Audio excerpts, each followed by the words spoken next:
Ever wonder what you'd see if you could just pause the world for a day and take a really close look? Well, that's exactly what we're going to do.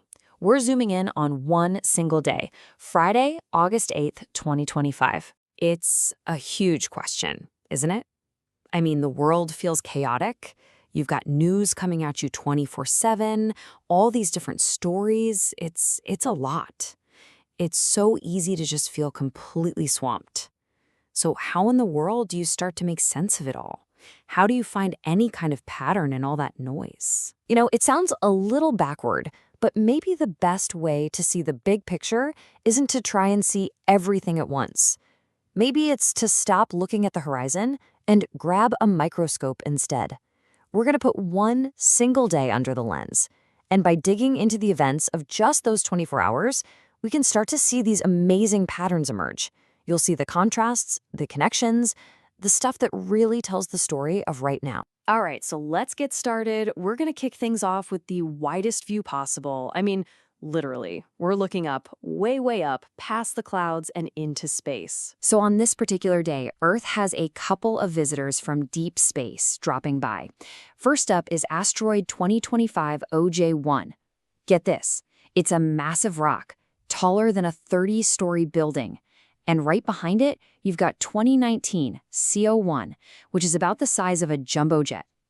Yeah, and both of them are zipping past us, maybe a little too close for comfort. It's a pretty good reminder that we're just a small part of a much bigger cosmic neighborhood. Okay, now before you start running for the hills, don't worry, take a deep breath. NASA has had its eyes on these things for years. Their planetary defense teams are all over it. They're telling us there is absolutely zero threat of impact. It's just a really cool flyby, great for the scientists, but totally safe for us down here.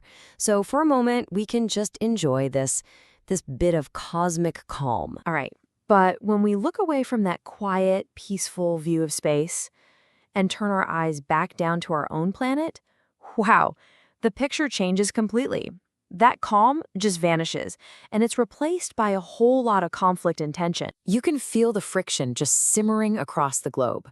Look at the Middle East. Israel's security cabinet approves a plan to take control of Gaza City. That's a huge development. Then, over in Eastern Europe, the Polish Prime Minister is suggesting the war in Ukraine could turn into a frozen conflict. Basically, a stalemate that could last for years with no end in sight. And then, in North America, you've got the Mexican president firing back against reports of a possible U.S. military move. I mean, it's everywhere. 3 different corners of the world, 3 really intense flashpoints. Okay, so after seeing that, you might be thinking, wow, is it all just conflict and division? It's easy to feel that way. But the story of this single day isn't that simple. It's about to take a really sharp turn, and honestly, a very welcome one. Because right in the middle of all that noise, all that tension, something else is happening. Diplomacy. It's working away quietly in the background. While the headlines are screaming about conflict, a major moment of peace is actually coming together. It's a perfect reminder that things are never just one way. So let's look at how this all came together. You've got Armenia and Azerbaijan, 2 countries that have been enemies for a long time. And on this day, they're scheduled to sign a historic peace accord at the White House. The deal was brought together with help from the United States. And here's a really interesting part of it. They're planning a new railway link called the Trump Route that's designed to connect them and build prosperity. It's an amazing example of how, even on a day that feels so tense, real progress can and does happen. So you have all this stuff happening on the world stage. Geopolitics, diplomacy, conflicts. But it doesn't just stay there, right? It doesn't happen in a bubble. It creates these ripples that eventually reach all of us, usually right where it hurts, our bank accounts. Let's call it the economics of anxiety. On this very same day, the U.S. puts in place some serious new tariffs on goods coming from India.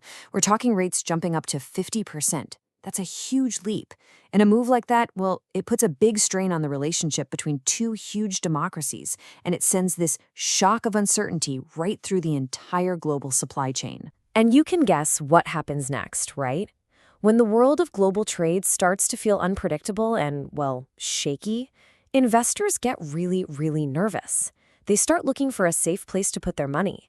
They pull back from anything that looks like a risk and search for something solid, something they can count on. And where do they go? To gold. That hunt for safety sends the price of gold through the roof. It hits a brand new record high, almost $3,500 an ounce. Now, that's not just some random number on a screen. Think of it more like a global anxiety meter. When that number goes up, it's a flashing sign that investors are running for cover from the economic storm clouds that all this tension is kicking. Okay, so we've looked at the cosmos, at politics, at economics. But a day isn't just about big headlines. It's made up of individual human stories. And behind all the noise of world events, life, and sometimes profound tragedy, just keeps going. On this same day, August 8th, in Kenya, there was a bus filled with mourners. They were on their way back from a funeral, already grieving, when something terrible happened. Their bus overturned on a road between Kakamega and Kisumu. 21 people died in that crash. It's a heartbreaking number. And it's such a stark reminder that while governments are making deals and markets are going up and down, sometimes the biggest events of all are the ones that are deeply, deeply personal, happening miles away from any camera or headline. So let's step back. We've seen asteroids zip by, we've seen peace deals get signed, we've seen new tariffs, and a terrible, terrible tragedy. We've gone from space to different continents, all the way down to a single highway in Kenya. So what does it all mean? What does taking this deep dive into one day, August 8th, 2025, actually tell us about the world we live in? I think it tells us that everything is happening all at the same time. It shows us that we, as humans, can pull off an incredible peace deal at the exact same moment other conflicts are getting worse. We can be tracking giant rocks in the complete silence of space, while also grieving a loud, horrific crash on a road down on Earth. Our world is this incredibly complex mix of contradictions, of conflict and connection. It's one big, messy, beautiful, tragic story, all happening on this one tiny, fragile planet, floating in this enormous universe. And maybe just understanding that is the real first step to making any sense of it at all.